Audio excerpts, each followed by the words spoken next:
Good evening, everyone, and welcome to the City of Pasco Council meeting. The council thanks you for being part of our city government. An agenda packet is available on the City of Pasco's website at www.pasco-wa.gov/agenda. And please note that the city council meetings are temporarily being held remotely and are accessible through GoToWebinar. These virtual meetings will continue through April and may be extended if need be. This directive was issued on March 23rd by Governor Inslee and was clarified by the Governor's Proclamation number 20-28 that made temporary changes to Open Public Meetings Act. This meeting is being televised live on Pasco TV channel 191, on Spectrum Cable in Pasco and Richland, and also streamed on the city's Facebook page, website, and YouTube channel. The meeting is also live via the GoToWebinar link on the agenda. Lastly, for those individuals listening in, may submit their comments and/or questions for items not on the agenda via GoToWebinar, the city's of Pasco's Facebook page, or emailing the city manager directly. And with that out of the way, I also want to note that there is a mask policy here at City Hall that we are honoring here today. However, we are ensuring that they're honoring here, however, for the meeting, so you can see our face. We are making sure that we're keeping our distance, making sure we follow guidelines. We're more than 10 feet apart, each one of us. And I've got my Clorox wipes that's been sanitized, and making sure that we adhere to not only the policies, but keeping ourselves healthy. And I'm going to ask everyone, being that we're in this precedented times and working all this technology to get us to meet today, to please identify yourself when you speak so that we understand who's talking. So thank you very much for that. With that, we will call the meeting to order and have a roll call, please. Thank you. Alvarado. Present. Barajas. Present. Maloney. Present. Martinez. Present. Milne.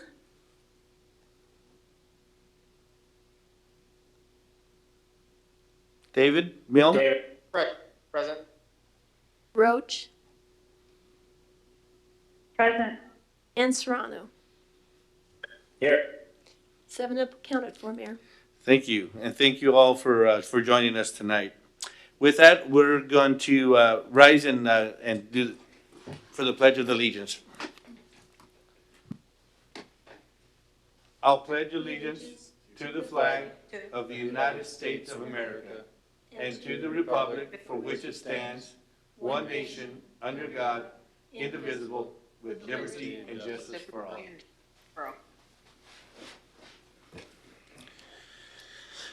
Thank you, and we're going to go to item 4, new business, and we have on 4A, resolutions to ratify emergency orders related to COVID-19. And we have here, Dave, you want to I'll take it. Yep. take it from here? Thank you, Mayor, and good evening, Council. So we have a couple items tonight, and we put this up a little higher on the agenda because one of them actually changes the conduct of the public meeting, which impacts, per the governor's order, public participation in the meeting by limiting it. So motion number 1 has to do with Resolution 3952, and that's emergency order. My apologies.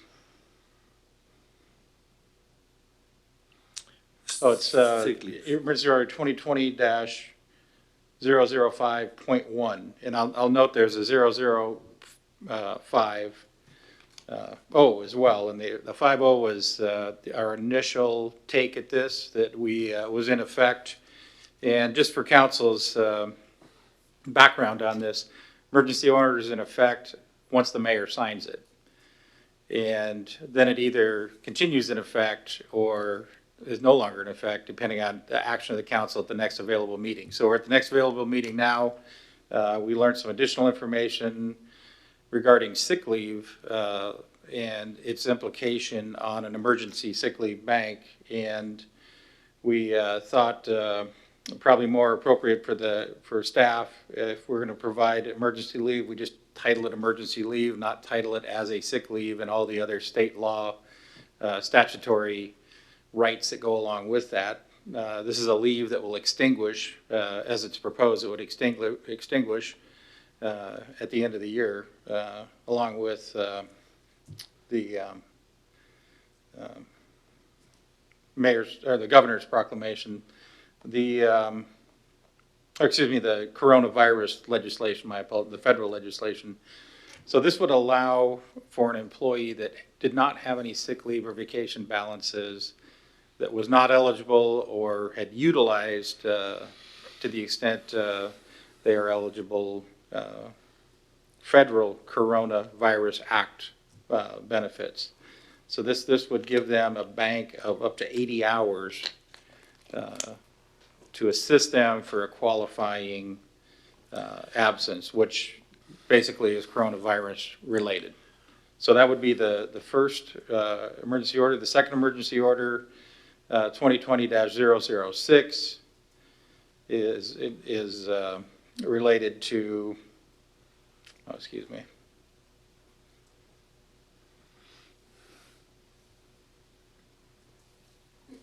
Oh, yes, obviously the city council meeting. So as council is well aware by the fact you're all attending remotely tonight, governor's really put the clamp down on public and gatherings and things like that, and is emphasized that meetings be really just about the business associated, routine or necessary business associated with the minimum to keep the city operational and COVID related items. And so he's really put the clamp on anything like a rezone or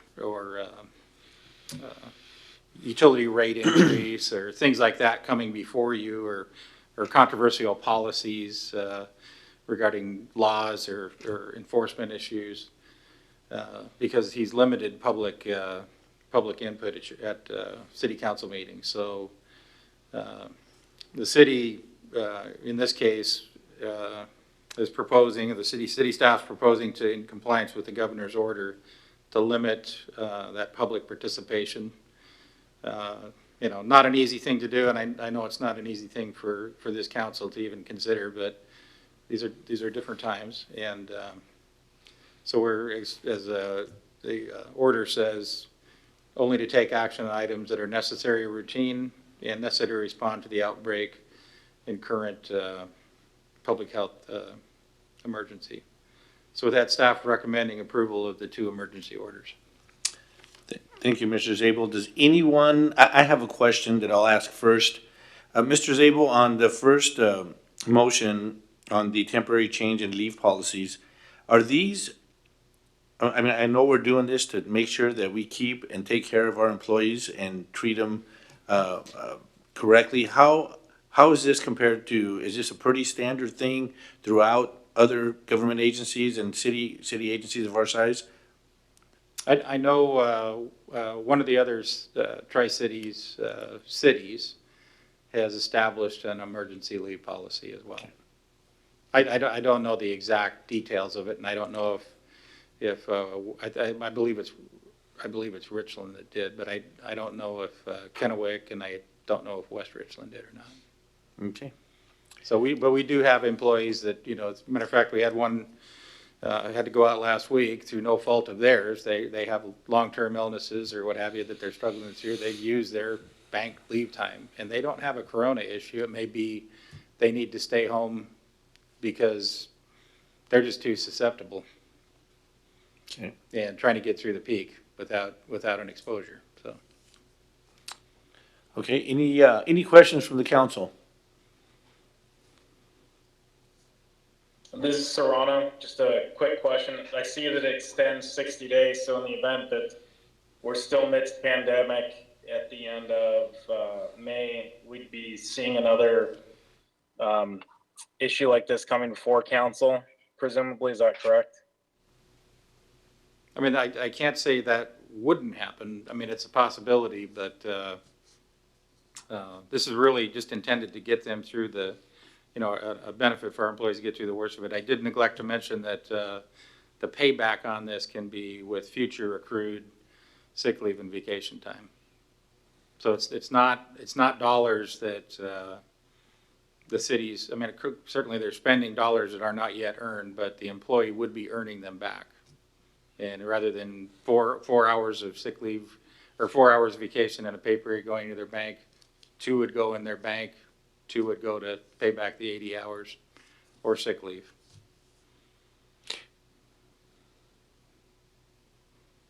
This is Councilmember Alvarado. Okay, go ahead.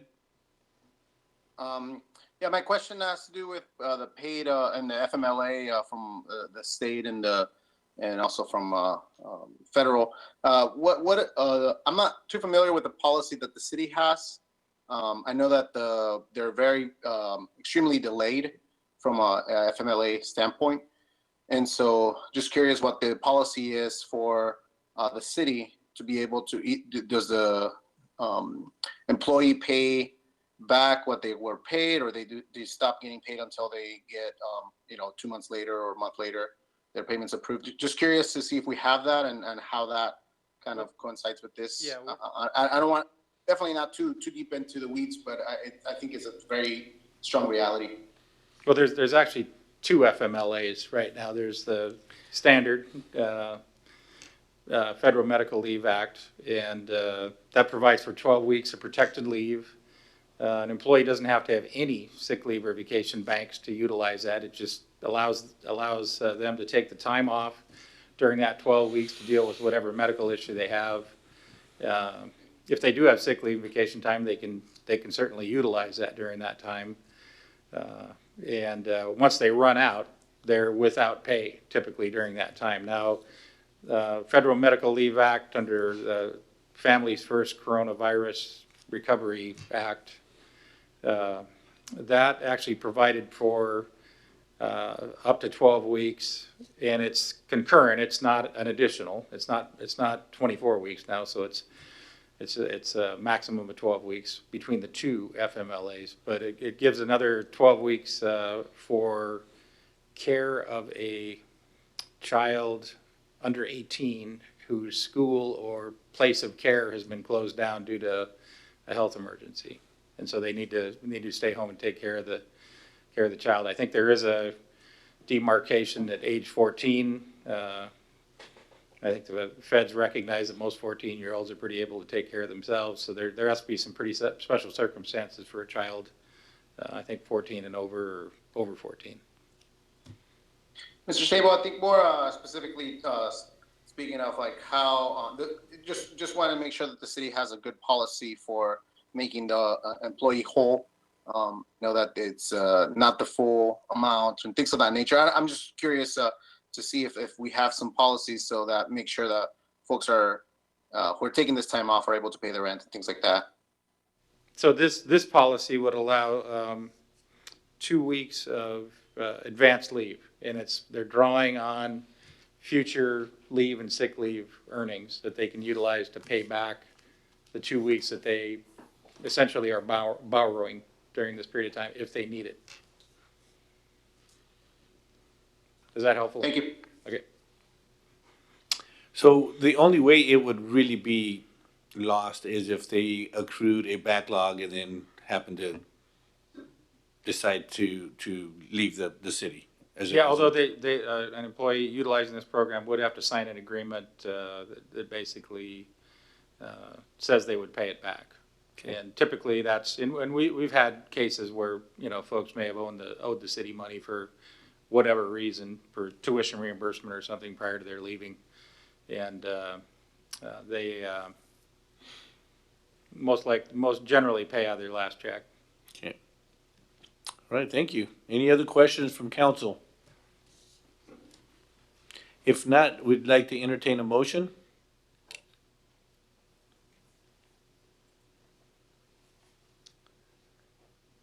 Can you hear me? This is Councilman Blanche.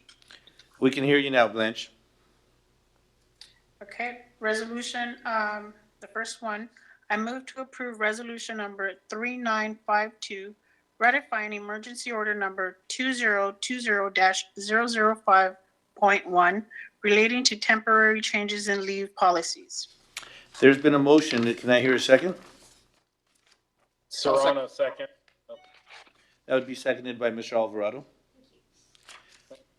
So This is Blanche again, motion number 2. I move to approve resolution number 3953, ratifying emergency order number 2020-006 relating to temporary changes in conducting public meetings. Blanche, I've been informed, we're gonna do one at a time. So there's been a motion to approve resolution 3952, and it's been seconded by Mr. Alvarado. Okay, all those in favor signify by saying aye. Aye. Aye. Aye. Aye. Anybody oppose? All right, the motion passes unanimously. So Blanche, you've already, is it okay if you've already made a motion to approve? This is Blanche. Do you want me to repeat the motion?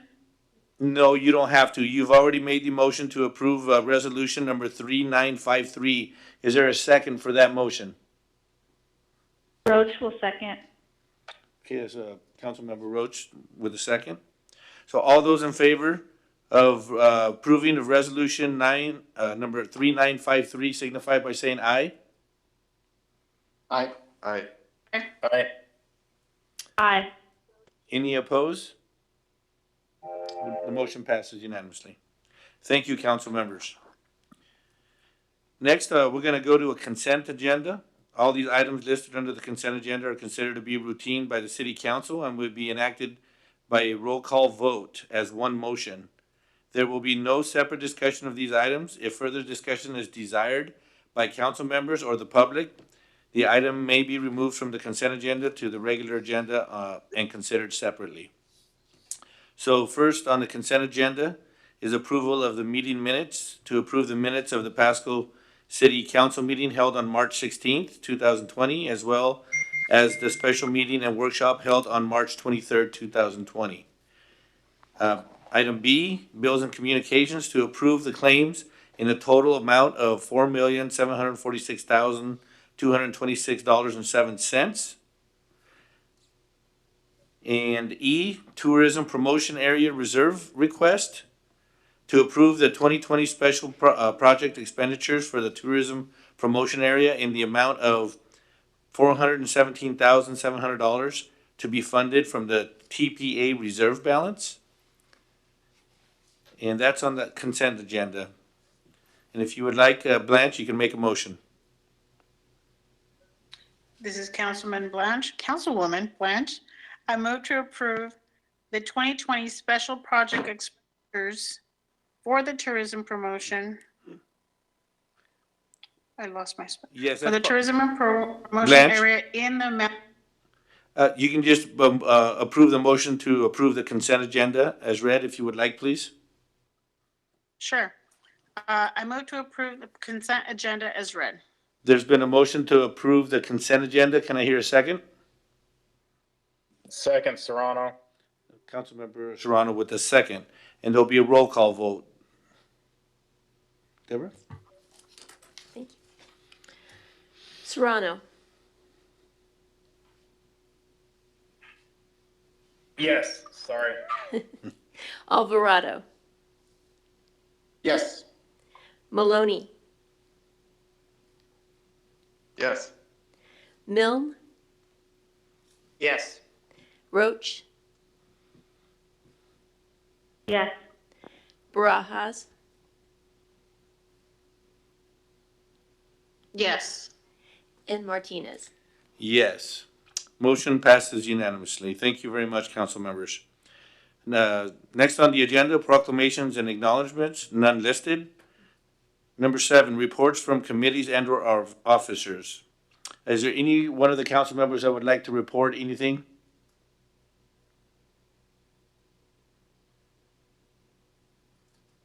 This is Councilwoman Roach, and actually, I do not have a report from any of my committees, excuse me.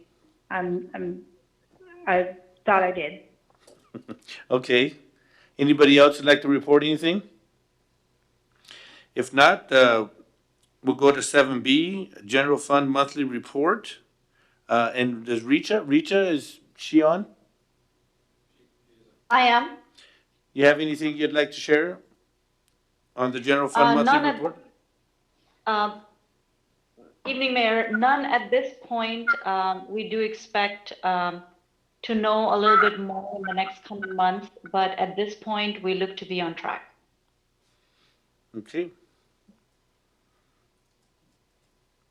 Okay, thank you for that, Richa. Number 8, hearings and council actions on ordinances and resolutions relating thereto, none listed. Ordinances and resolutions not relating to hearings. 9A, issuance of the 2020 revenue bond and refunding of previous bonds. Ms. Sigdell. No changes from our last conversation, Mayor. Okay. If all the rest of the council has had a chance to look at that, yeah, is there any questions on the issuance of the 2020 revenue bond and refunding of previous bonds?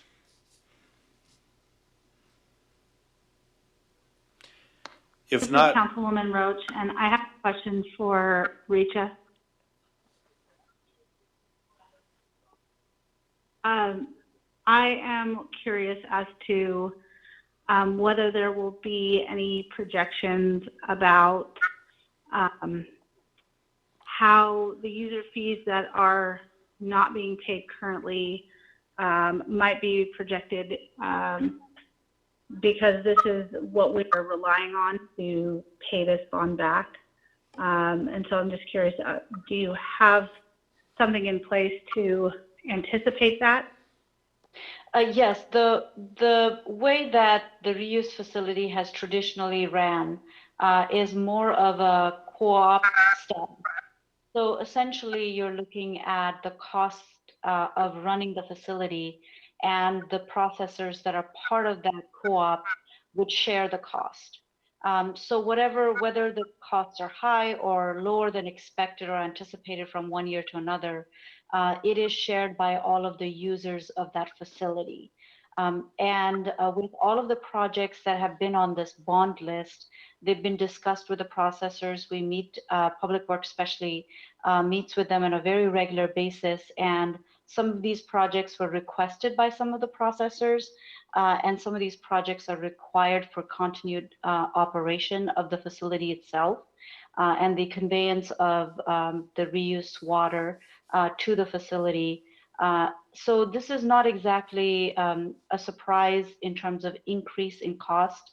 Usually, as most of them are multinational or national companies, they prefer the debt to be taken on by the city, just because we're a municipal unit and we have certain benefits that a corporation might not have, as in lower tax rates, but also the fact that we're taking on the debt service, and so there's debt limits that they might not want to take on as a corporation. So overall, the fees are always factored. The cost of the facility is factored into the fees, as in who's used it the most, and then what type of cost it is. And the total cost of the facility is always transferred out to the processors at the end of the year. And they're aware of the fact that this debt service, their user cost will increase because of this debt service. And if I could just add to that real quick. So, Councilmember Roach, the processors are under the governor's order considered an essential business, so they continue to operate, and they aren't really taking a hit. Matter of fact, there's probably might even be an increased demand for some of their product. Council did, through their prior action, allowed for some relief for some ratepayers, but that relief did not impact this group of ratepayers. And so this group of ratepayers, as Ms. Sigdell mentioned, they pretty much pay the freight on the money that will be borrowed in this bond. And so we're pretty confident of their ability to continue to service that debt. Thank you, Mr. Zabel, and thank you, Ms. Sigdell, for that answer. I appreciate it because some of the information that I've been getting about our food processors like Lamb Weston, for example, in Pasco, the plant is closed right now because of a positive case, and they will remain closed until April 12th, and won't resume until then. And their other branches, like in Quincy and Patterson, are already closed, and they're taking those measures. So I just wanted to make sure that even if they weren't using, because of the current situation, if they weren't using their facilities or weren't producing at that time, would it affect that user fee? But I do appreciate the answer. Thank you. Thank you, Councilmember Roach. Anybody else with any questions? If not, Blanche, are you ready to read a book? Absolutely. Here we go. I move to adopt ordinance number 4487 relating to the waterworks utility of the city, specifying, adopting, and ordering the carrying out of a system or plan of additions to and betterments and extensions of the waterworks utility, providing for the issuance, sale, and delivery of not to exceed $25,500,000 aggregate principal amount of the water and sewer improvement, and refunding revenue bonds to provide funds to A, pay or reimburse all or a portion of the cost of carrying out the plan of additions, and B, refund and redeem outstanding water and sewer revenue bonds of the city. C, make a deposit to the debt service reserve account as needed, and D, pay the cost of issuance and sale of the bonds and the administrative cost of the refunding, fixing or setting parameters with respect to certain terms and covenants of the bonds, appointing the city's designated representative to approve the final terms of the sale of the bonds, and providing for related matters and further authorized publication by summary only. Very well, Roach will do- very well done, Councilwoman Barajas. Do I hear a second? Roach, second. Seconded by Councilwoman Roach. So, all those in favor for the issuance of the 2020 revenue bond and refunding of previous bonds signify by saying aye. Aye. Anybody oppose? The passes unanimously. Thank you very much. All right, next on the agenda is the SG Land Management LLC Harris Road annexation. Rick, is Rick on? There you go, Rick. Yeah, yes, Mr. Mayor, I am. Thank you, and good evening, council. This item is as carryover from last week's workshop. Will set the hearing for the proposed annexation to the May 4th council meeting date, which is the first available meeting when we can presumably entertain non-routine matters. At the May 4th meeting, council will be asked whether to accept the annexation or not accept the annexation. And if council decides to accept the annexation, then there are three other choices that you will have as outlined in your agenda report. One of those is the geographic scope of the annexation, whether it contains just the property that signed the intent to petition, or if it includes the entire county island that is remaining on that side of Court Street and Harris Street. The second would be whether to use our typical process and assign the determination of a zoning recommendation to the Planning Commission. And then the third item would be whether to assume past bonded indebtedness. So those issues will be coming towards council in just a little bit less than a month, assuming there are no hiccups associated with the COVID-19 health dilemma. Okay, sounds good. Thank you very much. And so again, this is just a motion to set the time and date for the public meeting to consider the notice. So anybody, any other council members have a question they would like to ask Rick? This is Councilwoman Roach, and I do have a question. would there be a reason to, what would be the reason this would get extended if it doesn't happen on May 4th? Do we anticipate something like that happening just because of our current situation and what orders might come down from governor's office or, federal government?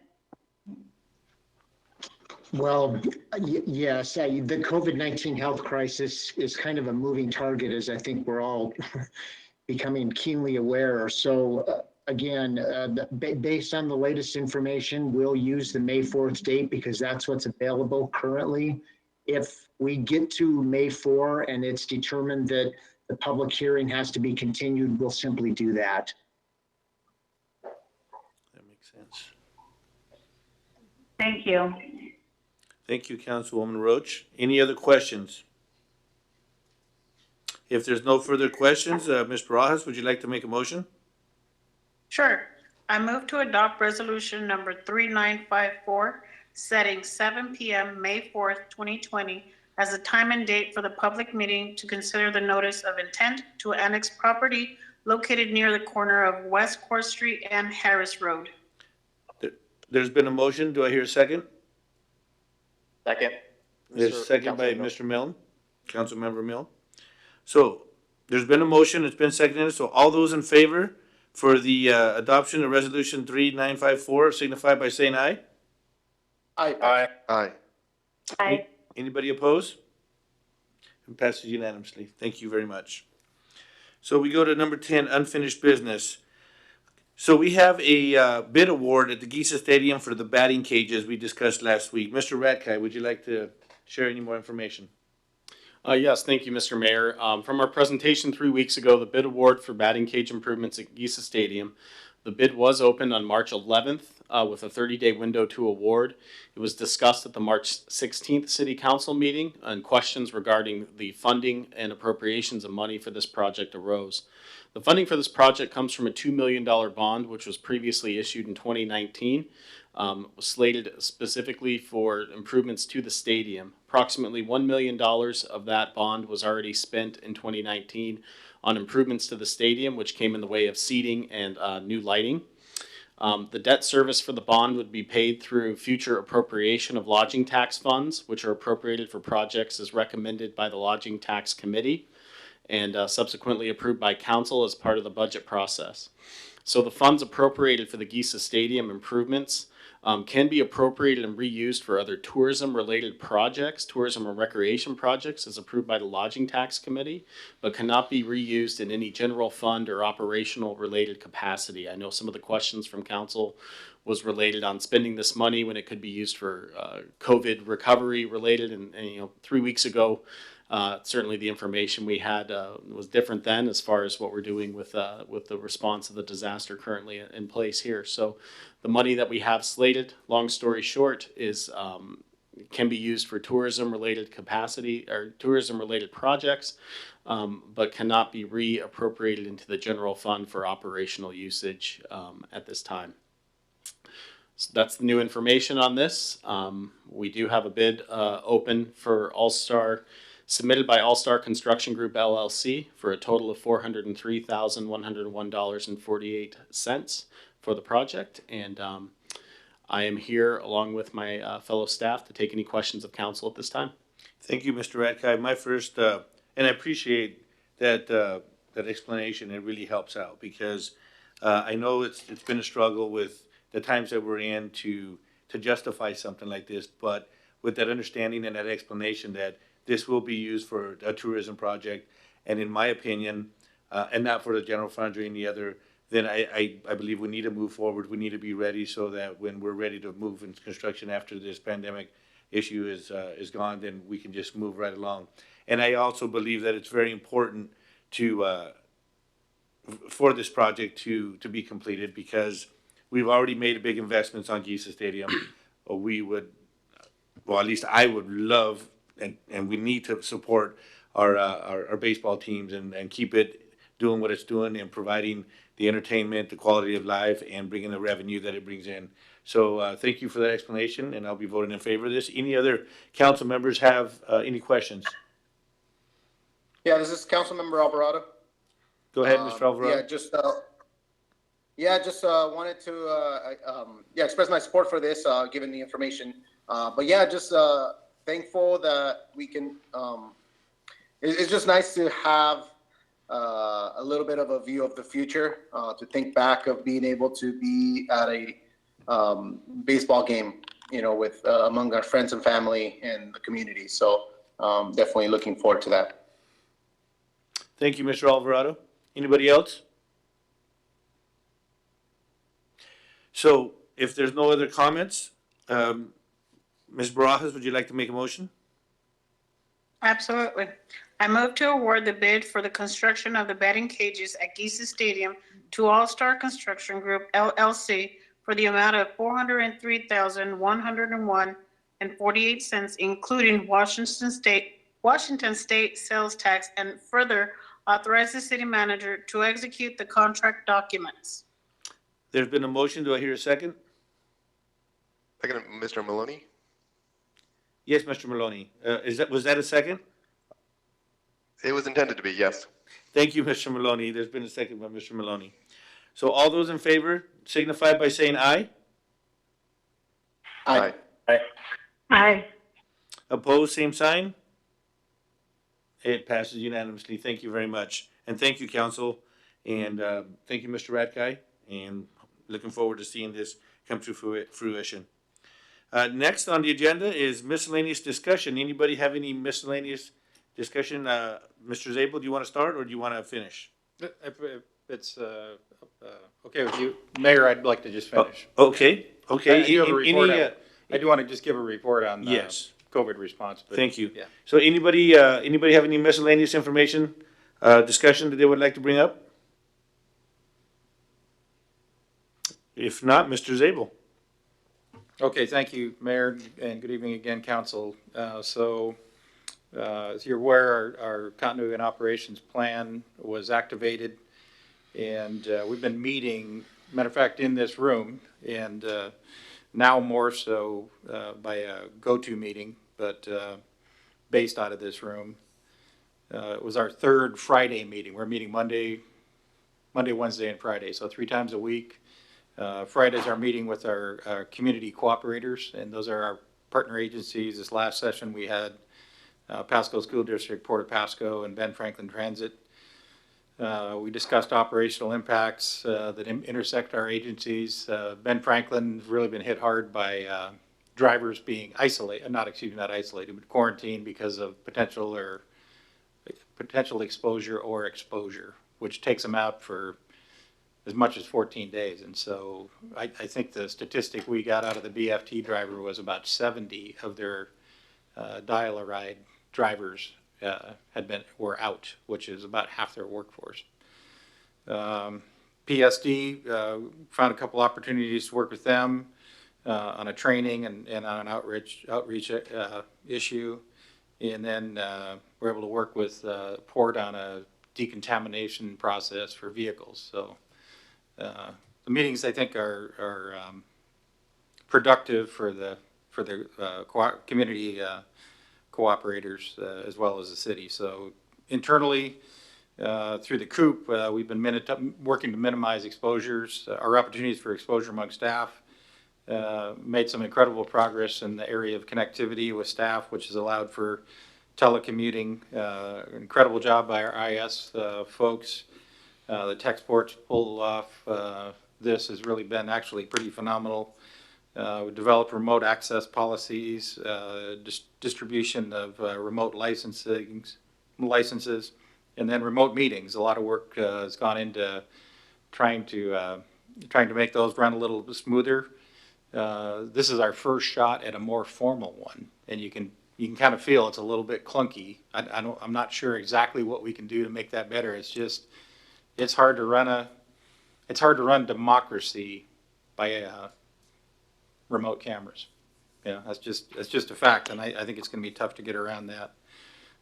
We have a process where, and we didn't have any members of the public sign up, but members of the public could have signed up to this as a webinar, and they would have been able to weigh in on topics that are on your agenda. They're not able to weigh in, just have a public comment piece, because that's really not consistent with the governor's order about necessary, necessary and routine. Yeah.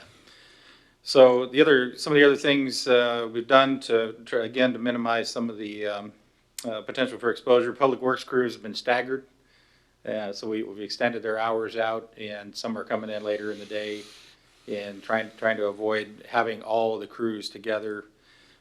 Similar with our very valued and rare water and sewer treatment plant operators, trying to make sure we don't run into a situation where we have multiple of them getting sick, because they are difficult to replace, and obviously they're valued employees, but difficult to replace. It's just not a skill. Not anybody can walk into a treatment plant and run the thing.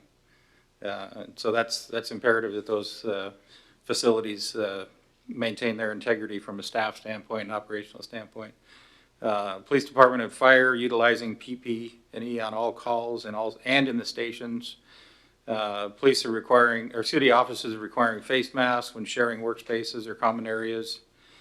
And want to just throw a shout out. I think we had a Facebook post from Public Works Superintendent Mion and his family. They sewed dozens of masks at home over the weekend for their employees down in Public Works. And then the chief had worked with one of his fire lieutenants, Andrew Roybal, and who has access, believe it or not, a firefighter that has access to a commercial sewing operation.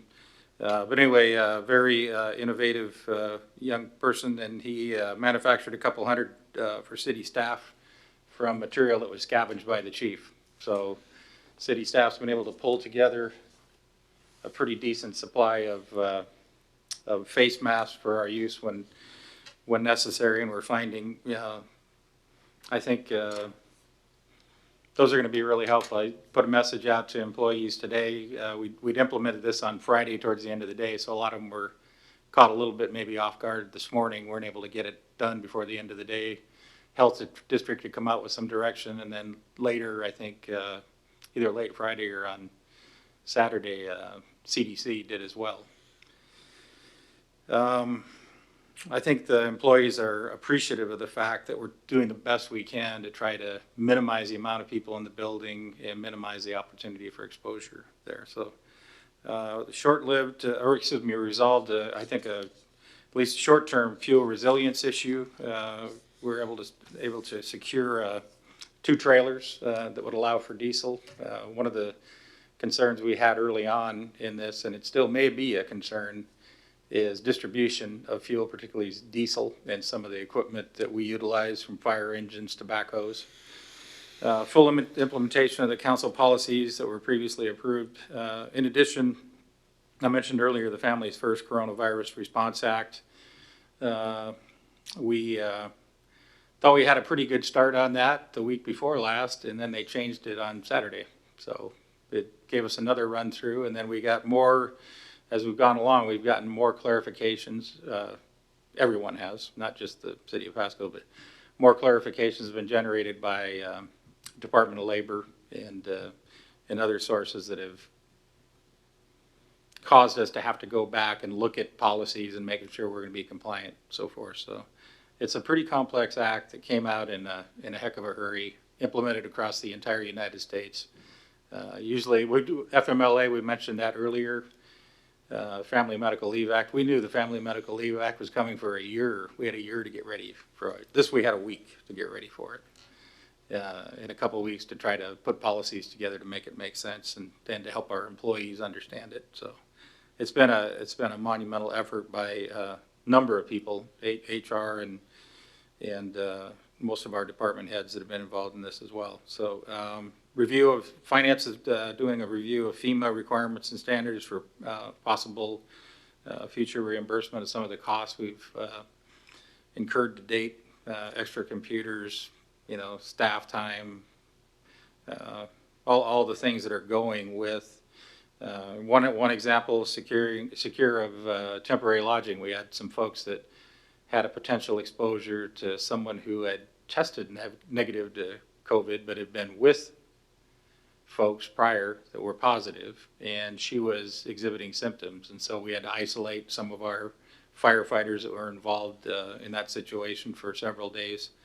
And so we have arrangements now. Our hoteliers in the community have been great in working with us and want to be out there in the front lines to help us take care of our employees that might need to be isolated and don't want to go home and expose their family to what they've been exposed to. So we created a daily monitoring daily strength report. We're right in the process of identifying all of our guard and reserve employees. We need to be looking out next few weeks to, potentially where could we lose people to besides illness? So we have a guard unit that was called up, I think out of Walla Walla, that's staffing or helping staff food banks and so forth. So we need to be mindful of those kind of things, and we're just building capacity to support other agencies where it's possible as well. Departments, we're in the process of finalizing some staffing charts in preparation of the possibility of high volume employee absences, planning for a strategic temporary reduction in services if that becomes necessary. We're going to have to get down to what truly are the most important things to be getting done if we can only do so many of them. And if you get into a situation like that, the worst time to start doing that planning is in the middle of it. So we're trying to get ahead of that and be in a position to be able to act on some well thought out plan instead of react. From an organizational standpoint, morale seems good. I think I mentioned that I think folks are genuinely appreciative of the fact that some of the things council's done and some of the things we've tried to do, again, to minimize exposure. But our staff, they understand what's at stake, and they understand the role they play, and they're coming to work, whether it's via computer or whether it's some that have to be here because this is where the work for their job is. They're coming to work every day ready to help and anxious to help. I can't say enough about what great staff we have here within our city workforce. We had some feedback in the HR, as I mentioned, very appreciative of council's support for them at a time like this. One of the feedback, you already got credit for your action tonight because we'd had to put a policy out that was going to be effective in anticipation of this, but we had one employee already in a situation where he was probably going to have to take the use of that emergency leave. And so he was very appreciative of the council last Friday, sorry. But he was appreciative of the council's anticipated decision to be a help to him in that case. A lot of us probably I think we're doing pretty well right now. I think we've kind of hit a stride. I can't say a week and a half ago we weren't getting a little bit raggedy due to the very high tempo, but I think we've since normalized to our new environment. In some cases, normalized to some expanded roles. We have a lot of people doing things far beyond through the coop, far beyond what their normal job is. Richa was, Director Sigdell, right in the middle of all this IT stuff. IT doesn't report to her, and Director Ratkai, he's been involved with the whole decon program and the temporary housing and all those kind of things to make sure our employees are continue to be safe as well as the public. I think right now we're starting to feel a bit of a balance where we're actually working on some non-emergency response projects right now. I heard secondhand that one of our department directors was feeling kind of guilty about the fact that she was able to work on the annual report for a couple hours. And thought she might be doing something wrong, so that was Richa. But we've been working on this, pretty much full time for 2.5, 3 weeks, and so to be at a point now where we're able to do some normal things and try to get a little bit of that caught up is it feels good. Just in the city in general. I think just being around, folks are pretty compliant with the stay-at-home order. We're seeing a pretty good dip in crime stats, and we're seeing a lot fewer ambulance trips to the the hospital as well. Probably not a lot of people anxious to go to the hospital if they aren't really sick. So with that, I didn't really have any other items. I'm happy to answer questions as our staff that are here that if council has any. Perfect. Thank you very much, Mr. Zabel. Council, any other questions? Yes, this is Councilwoman Roach, and I do have a question for Mr. Zabel. I know that you may not have an immediate answer to this, but it's something that I meant to write you an email about, and might as well talk about it right here since we're having our coronavirus update. Wanted to know, as part of the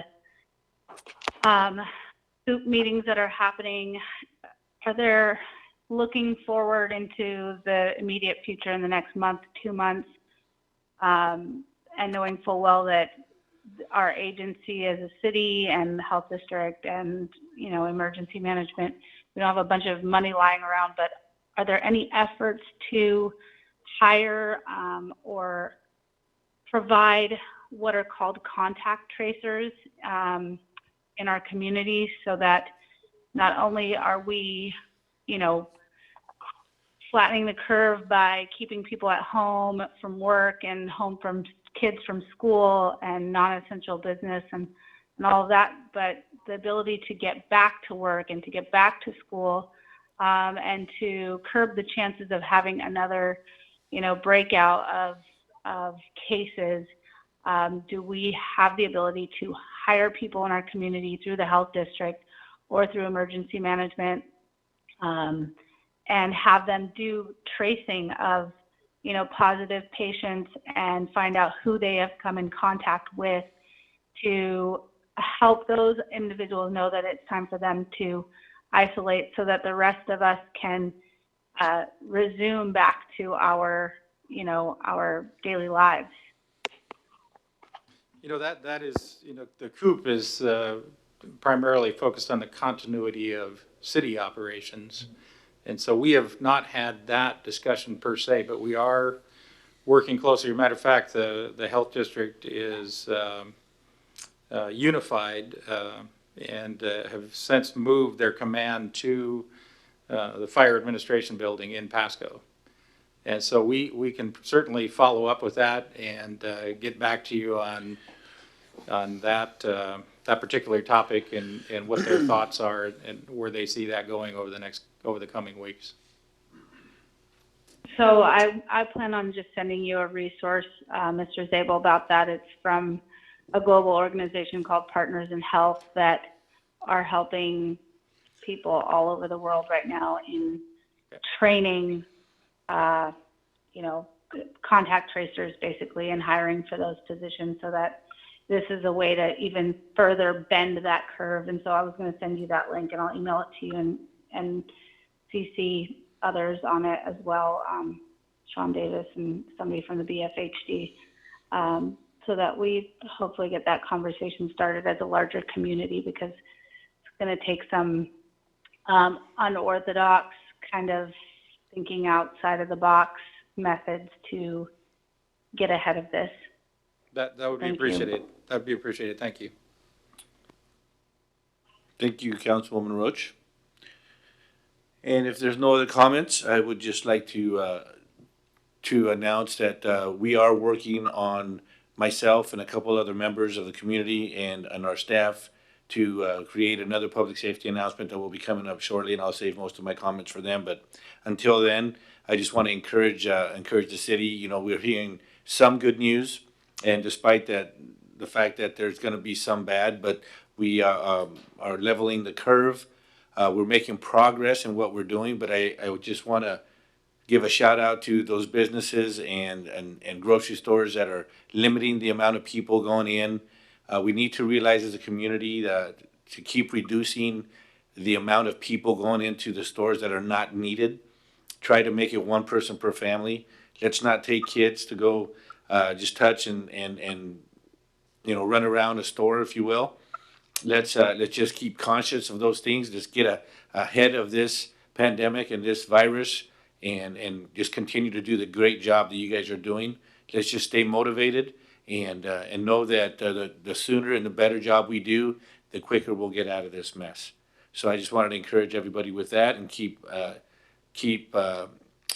tabs in our Facebook pages and our websites and in the CDC, the Control for Disease, the Center for Disease Control, and looking forward to providing you some more positive feedback and information as we go forward. So if there is... Mayor Martinez, this is Councilwoman Roach, and I do just have one other thing that you helped me remember, and that is that a friend of mine whose father was in a car accident just recently, gave me some feedback that, it was nobody was hurt too badly, and just wanted to relay the message that, they were concerned that in even this sort of situation where other emergencies, daily emergencies like a car accident still happen, our emergency responders, our police department, they showed up in a timely manner. It was besides like the physical injury of, his dad and the car, it was a positive experience, and he was surprised that, they still had people on duty. And so he was just wanting to relate to me, to relate to the city that, thank you so much for our police department and our firefighters and everybody who's still out there, despite the fact that, there is a pandemic. They're doing their job, and they're doing an immense job, and something that is really important, because things still happen on a daily basis, and our residents still need, the city staff that's out there doing their jobs. So thank you so much to all those first responders. Yes, thank you very much, Councilwoman Roach.